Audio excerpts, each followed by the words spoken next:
So there's this one guy at a company that I was working that was at.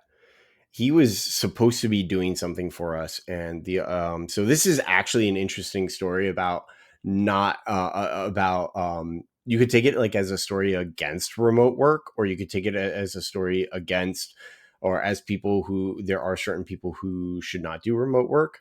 Because so this guy was supposed to be working on something for us, and he would just oh, gosh, he would go down all these stupid rabbit holes. Like, I remember one day or one week, he went down a rabbit hole researching and learning about iOS's encryption and all of the encryption available, and then started diving off into reading all of these papers and things like that about encryption and doing the encryption yourself and all that stupid stuff. Lesson is, one, don't ever do encryption for yourself. Don't ever do that. There's libraries and things out there where mathematicians are far smarter than you, who have implemented it. So use that. Having something that's been peer reviewed is a pretty powerful benefit to pulling crap out of your ass that you don't understand. Yep, exactly. Anyway, so he would just go down all these stupid, idiotic rabbit holes and would procrastinate and procrastinate and procrastinate and not ever actually do the work that we asked him to do.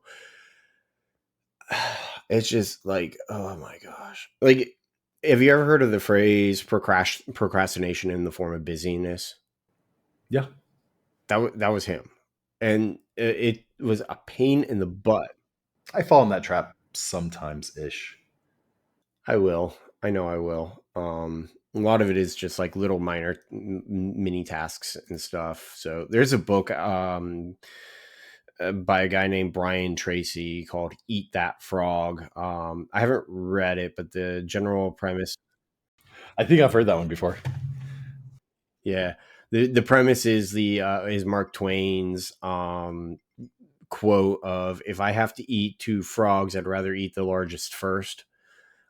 Just to get it out of the way. And so, like, Brian Tracy's like, do your hardest task first thing. And so I agree and I disagree with that. I believe you need to, Well, that's the opposite of some people who try to teach you to pay down debt. yeah, no. That is absolutely 100% the opposite of the pay of the debt payments and stuff. And there's a reason for that, for the debt payment, because that's all playing with your need to get things done. So that's why I agree and disagree with Brian Tracy's view of do your hardest task first. I believe that you should spend about, and you have to kind of like time box yourself on this. You should spend about the first 30 minutes to an hour of your day doing the minor tasks. So if there's an email you've been putting off, or if there's an email that you need to respond to, and it's not like super important, go do that. If you need to make a phone call to set up an appointment, go do that. Do all of the minor things. Catch up on all your emails, catch up on your messages and stuff, things like that. Just like the simple stuff first thing, because that gives you, because again, like, it goes back to you're playing with your psychology. You're giving yourself wins, like little simple wins at the beginning of at the beginning of the day.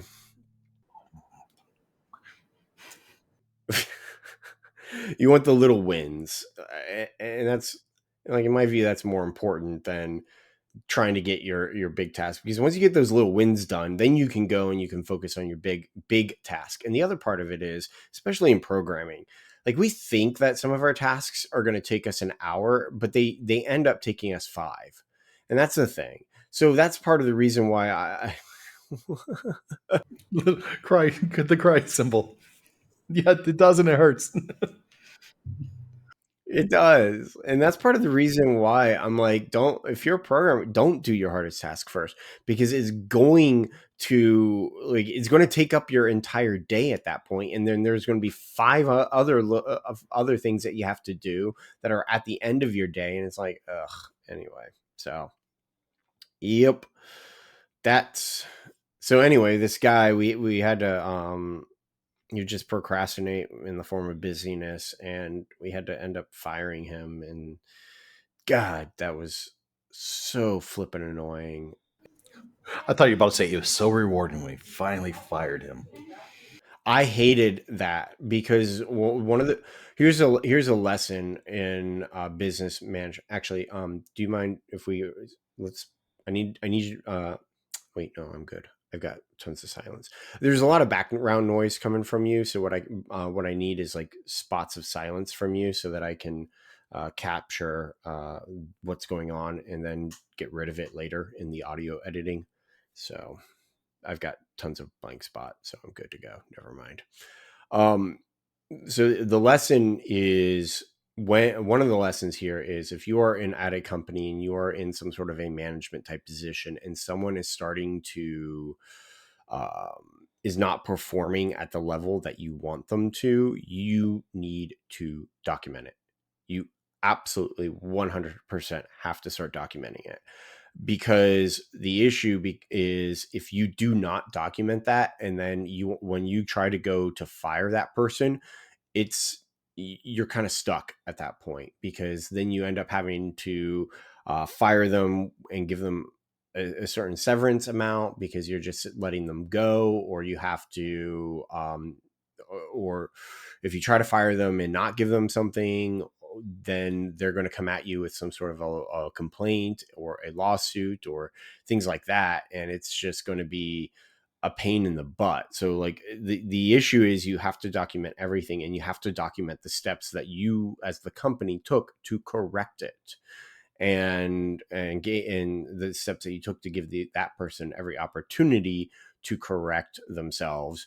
And if you don't, and you don't have that documentation, things become very painful. And that was one of the things that we had to do. Like when we decided that we wanted to fire this guy, we had to end up suffering with him for another 6 weeks, because we had to go through an HR type process of, hey, you need to be corrected, and I had to go back through all of my communications and emails and things with him, and like document everything and put it all together and be like, here, HR, here's all of the issues that we had with him. um, What would have made a good severance package if you decided to do that? I mean, a month and a half it took. Is 2 months severance would have been better? Or you just didn't want to deal with that. you know, I'm not sure, because that's a hard that's a hard question. Like I think I think 3 months severance is good. I think 3 months is probably even very generous. If you want to get like super generous, 6 months severance, like that is extremely generous. But I would say maybe the average is around 1 month, because it does take about that long for people to find a new job. Um, so I don't know. To be perfectly honest, I'm not sure. I think every state is also very different here in the U.S. uh, as far as regulations and stuff. Like California is insane when it comes to it.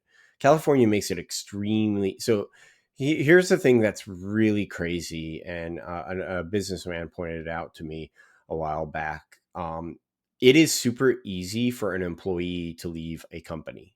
An employee can leave a company, and the company just has to suffer through the loss in productivity for a certain amount of time, and the loss of money of losing that person. But and like an employee doesn't even have to give a reason. An employee can just go and leave.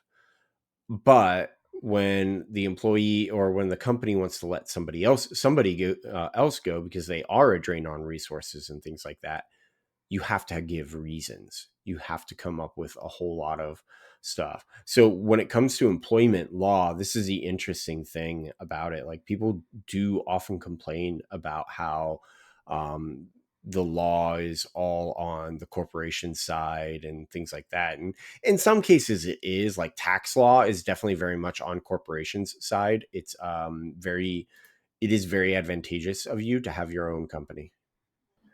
It should be. Everybody's taxed anyway, personally. I don't understand why people are like, I got to tax every company so they don't make any money. I mean, what's the point when it's all passed through anyways? Stupid. Yeah, yeah, exactly. Well, not like a lot of it is pass through. Majority is because the majority of the number of businesses, and this is the thing that people don't understand, is the majority of businesses in the United States are actually small businesses. And so when you start talking about businesses and taxing them, you're really taxing people. You're not taxing big corporations like Amazon. You're taxing people like mom and pop down the road. Well, yeah, somehow Amazon tends to get a lot of tax exemptions for building its whatever infrastructure and stuff, and they just bribe people. I guess I don't know.